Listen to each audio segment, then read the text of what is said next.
Mesdames et Messieurs les membres du patronat, Mesdames et Messieurs les représentants des centrales syndicales, Mesdames et Messieurs les membres de la société civile, chers invités, nous sommes effectivement réunis aujourd'hui pour discuter avec le patronat, le syndicat, pour voir dans le contexte actuel qu'est-ce qu'il faudra faire pour aboutir à un dialogue constructif, permanent, qui puisse nous aider à aller vers un nouveau pacte de stabilité sociale.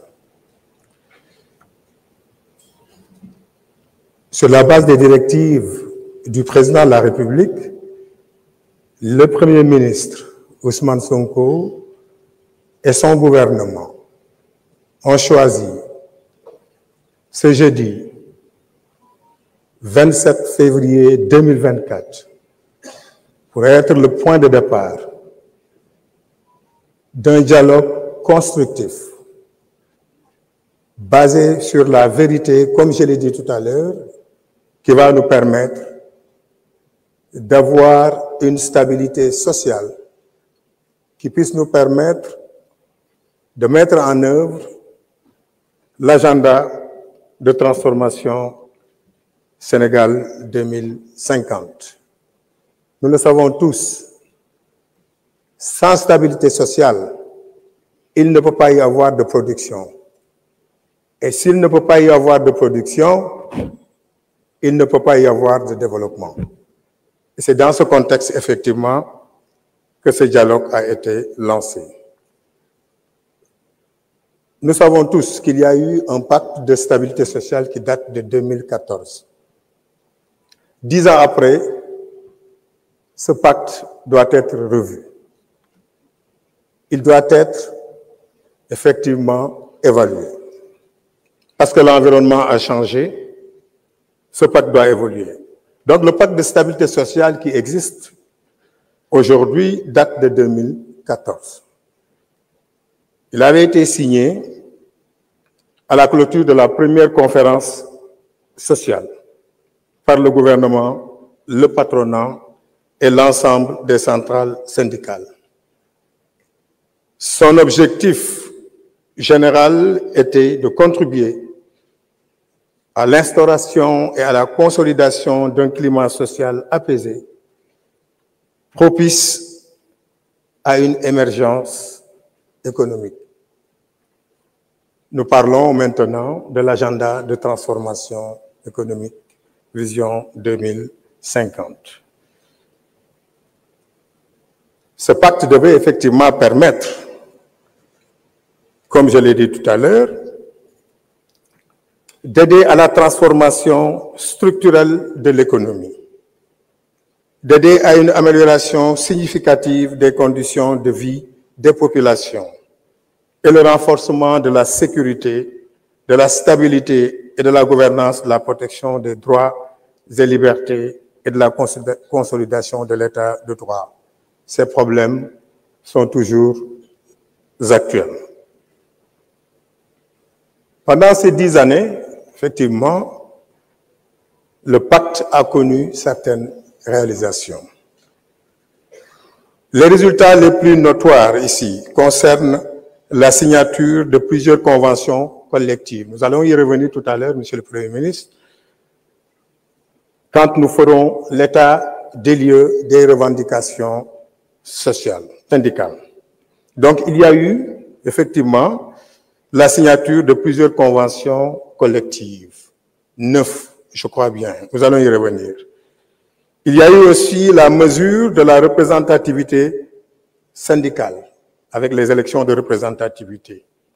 Une subvention annuelle de 300 millions répartie aux centrales syndicales les plus représentatives aussi. Il y a eu aussi, comme réalisation de ce pacte, le renforcement des moyens d'intervention de l'administration du travail et l'institution du Haut Conseil du dialogue social.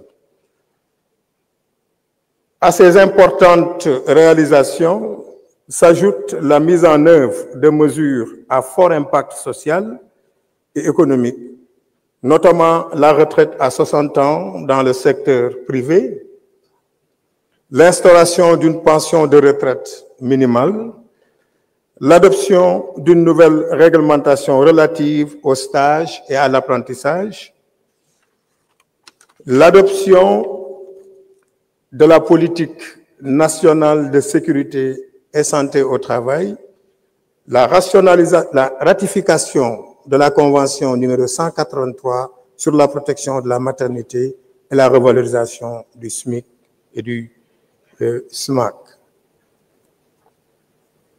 Une fois que nous avons parlé de ces réalisations, notez malheureusement qu'il y a des insuffisances.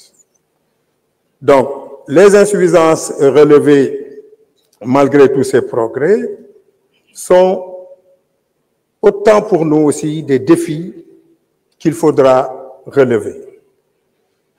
Il s'agit en particulier du défaut de vulgarisation et d'appropriation de ce pacte de stabilité sociale, un faible financement et un niveau très faible de fonctionnement des organes du pacte, que sont le Conseil d'orientation stratégique, qui ne fonctionne presque pas, le comité technique et le secrétariat exécutif. Il convient donc, Monsieur le Premier ministre, Mesdames et Messieurs, sur la base de ces constatations, et comme je l'ai dit tout à l'heure, compte tenu du contexte actuel, il convient d'entamer des discussions pour aboutir à un nouveau pacte de dialogue social, ce qui est l'objet de cette rencontre d'aujourd'hui. Monsieur le Premier ministre, Mesdames et Messieurs, nous allons vous demander à nous tous et demander aux syndicalistes, au patronat, à nous tous, je dirais, en commençant par le gouvernement, de faire preuve de responsabilité, de patriotisme, pour enfin travailler ensemble vers une seule direction, qui est celle de développer le Sénégal pour les générations à venir. Je vous remercie.